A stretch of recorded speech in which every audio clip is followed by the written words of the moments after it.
viewers and viewresses, my name is General Red Strategist. Welcome back to So You're Being Hunted. This, I think, is something like episode 138, isn't it? I didn't check before I started the recording because I'm an idiot. But yes, remember, in the last episode we made a start on the Titan Clash Experiment Challenge thing. So today, in this episode, we're just going to be sort of continuing that, seeing if we can get the landowner and the sea beast to duel. Assuming it's possible, I don't know. I was unsuccessful in the last episode, but it doesn't matter because we've got all of these bits and bobs, we've got all this equipment, got tons of revolver ammo, gun stuff, so there are ways we can lure the flipping landowner close to the ocean. So yes, first and foremost though, we need to locate where he is. Because, of course, you remember in the last episode, he spotted me and was hanging around on the beach. But, well, obviously, I've reloaded the game since then, and I'm being messaged on Steam again by somebody. Problem is I can't really see the Steam messages because I don't know where the Sir permits them. Unless I can just quickly phase out 1 second. Okay, right. I think I sorted that out. Now we just need to find this landowner. Where would he be? That's the question. Switch to revolver. Obviously, revolver is the weapon we've been using to sort of draw his attention. Okay, maybe we could just do some exploring of the villages for a bit, just in case there's any more supplies that I haven't picked up, which I could try picking up. Okay. Now, again, as I said in the previous episode, I don't really know how long I'm going to be doing this challenge for, or this experiment, whatever you want to call it. There's a bit of revolver ammo there, that's good. Because obviously, well, I don't even know if it's possible to get the landowner and the sea beast to duel. So, for all I know, it might not be possible, in which case I could be on a bit of a wild goose chase here, but I don't know. We'll see. So yes, let's get a bit more ammo there. Good. Right, so we got a bit more revolver ammo there, that's stockpiled there. I guess now we'll just explore around and see if we can locate our good old dear friend. And also scout out where the nearest coastline is. And there's a village over there. I'm guessing he generally... Well, actually, no, I was going to say I'm guessing he generally hangs around fairly close to the villages, but there have been plenty of occasions where I have seen him wander elsewhere. Just, off into the countryside. Landowner? Maybe rather than running around, I should be sitting in one position and waiting for him to come to me. Go on, I know you're around there somewhere. Huh. Hello? Are you there? That is the question. Huh, okay. Never mind. Let me see now. Iron Cove in the Wold. A very nice name. Looks like it's getting towards night. The sun is actually setting. Do I have a torch? Yeah, I do have a torch. It's in slot 7. Like that. There we go. Yeah, I could probably try using the torch to actually guide the landowner's attention, couldn't I? Let's drink my stout. That way I've got another empty bottle. I've got so many empty bottles. I've got 1, 2, 3, 4, 5, 6. That is pretty good. I've got 3 stones, about 6 alarm clocks. So yeah, I'm quite well geared up in terms of provisions that I can use to attract the landowner's attention. Right. Okay, well I'm just going to continue exploring around then, see if I can find him. Hello? Okay, well in the meantime, let's have a little conversation about stuff. So, special bit of news that I'm a little excited about. Obviously, for anyone who doesn't know, I'm trying to get into a bit of anime at the moment. We've been talking about anime, me and Phil, obviously in one of the previous episodes of this series, not too long ago.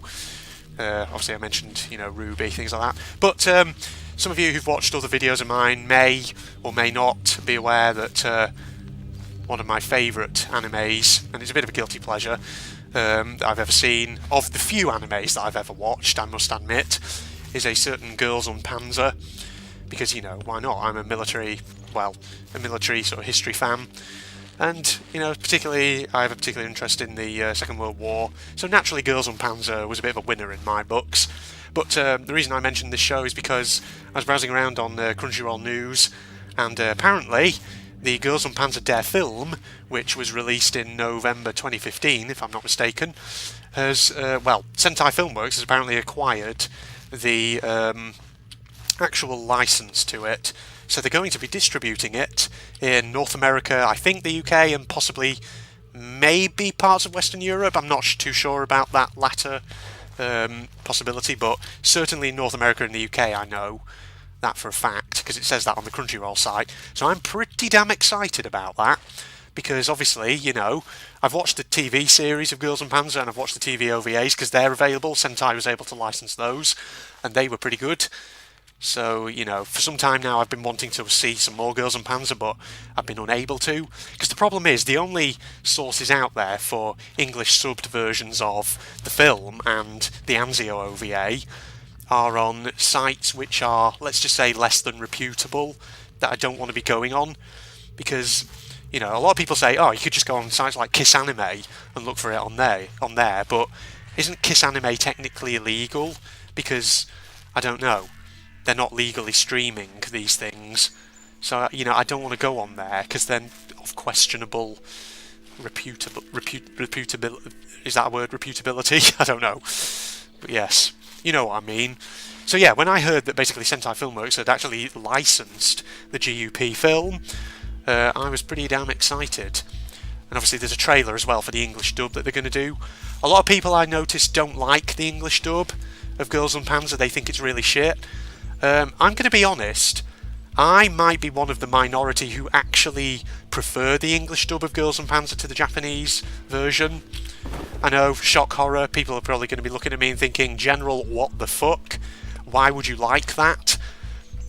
I mean, granted, the voice acting of, well, the English voice actors for the English dub of Girls und Panzer, you know, granted, they're not brilliant, but I don't think they're all that bad. I mean, maybe I'm just completely tone deaf. A lot of the criticism of the English dub of Girls und Panzer, I've noticed, does tend to kind of focus upon the omission of a certain scene in the TV series where the Pravda team sings Katyusha, that old Russian military/folk march. I mean, granted, yeah, that was a bit of a loss, but having said that, it's not much of a loss, was it? Because that scene, let's be honest, doesn't do anything in terms of storyline or anything, so... Oh, I hear a landowner. Where is he? He's around somewhere. I think he might be stuck on one of these houses. Oh, there he is. Yeah, I see him. There he is. But anyway, what I was saying, Girls und Panzer, English dub. Basically, yeah, I don't think it was all that bad. I mean, the loss of the Katyusha scene was one thing, but you know what?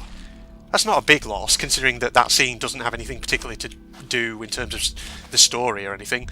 That was a bit of garbled English, but never mind. Right, let's keep attracting this guy over in this direction. So, yes.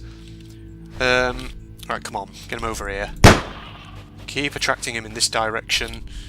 But yeah, as I was saying, getting back to what my matter at hand. Basically, Girls und Panzer the film, I'm getting very excited now since it's going to be officially licensed to come out here in the UK and North America. Okay, he's accidentally seen me. That's no good. Well, maybe we can get him close to the shore? Because there is a jetty not far from here. It's right there. Right, we don't need to fire any more shots because he's locked onto us. But yes. But speaking of Girls und Panzer though, there is more news. People have been longing obviously for another TV series as a sequel to the original TV series. But apparently there is something else in the works in terms of Girls und Panzer. Girls und Panzer the final chapter. There's a 39-second PV which is available actually on YouTube, Bandai Visuals channel. You can all go and have a look at it on there. So yeah, you don't really see much, but it's interesting because it's got quite a few things. There are, for example, there's a scene with a bunch of Goliath track mines and various shots of various characters. Okay, you're in the water now. Let's just basically wait here and see if the sea beast turns up. In the meantime, I'll just chunner on about Girls und Panzer. So yes, but obviously, Girls und Panzer the final chapter is the name of this PV. We don't obviously know what that is at this point. It could be another film, it could be another OVA, it could in fact be a completely new TV series. But yes, Obviously, I imagine you can probably find videos on other channels out there on YouTube who probably have done some analysis of that. But yes, I mean, I'll provide a few thoughts of my own. Final chapter sounds, I don't know, like it could be a way of rounding off what happened in the original TV series or something. I don't know.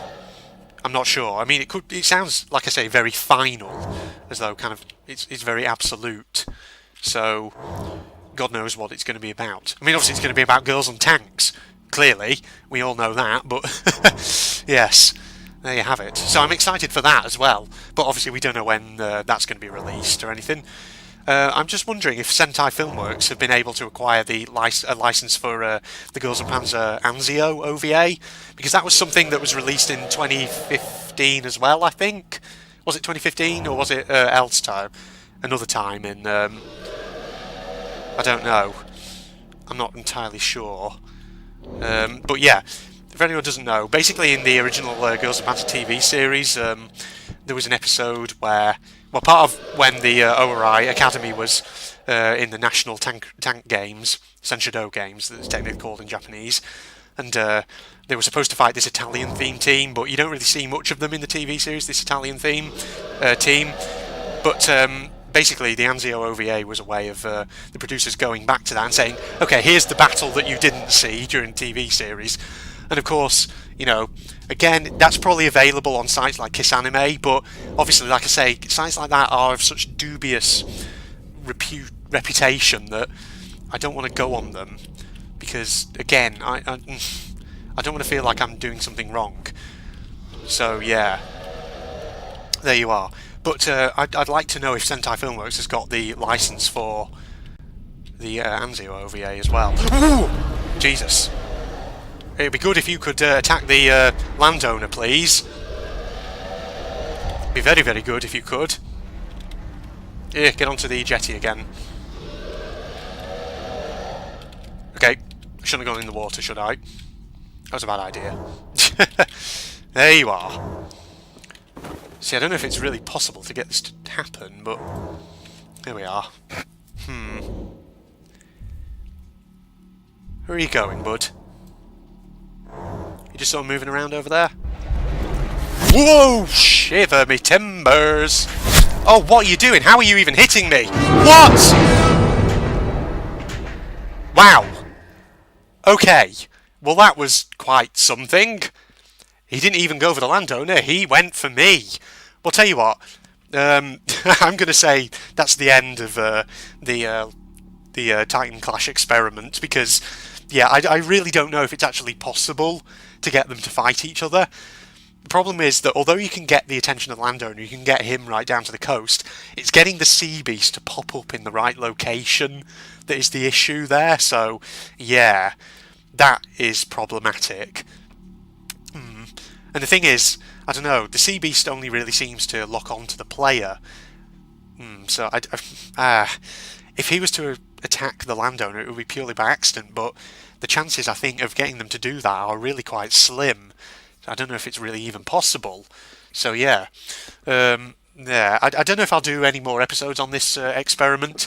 I think in the next episode I might move on to another challenge. Because there's a very interesting one which got suggested to me by Wilda Hilda fairly recently, which really caught my eye because it is a very humorous suggestion. So yes, I might do that next, who knows. But there you are. So tell you what, I'll wrap this episode up here. So this was episode 138 of Sir You Being Hunted with me, General Red Strategist. The Titan Clash experiment, as I said, I probably wasn't going to do it for many episodes. Well, actually, I haven't said that. In the first episode of this challenge, I actually said it'd take however many episodes it takes, but I don't know, I've died, so that feels like quite a logical place to wrap it up. So yeah, there you go. Hope you'll join me for episode 139, where we'll be getting on to another challenge, and in the meantime, this is General Red signing off. Goodbye. Whoa, Jesus Christ! Holy shit! Fucking hell! Bloody hell, that did like 1 million damage! This better not be a... Whoa! Shit! No! Oh my fucking god! How many... What? Holy shit!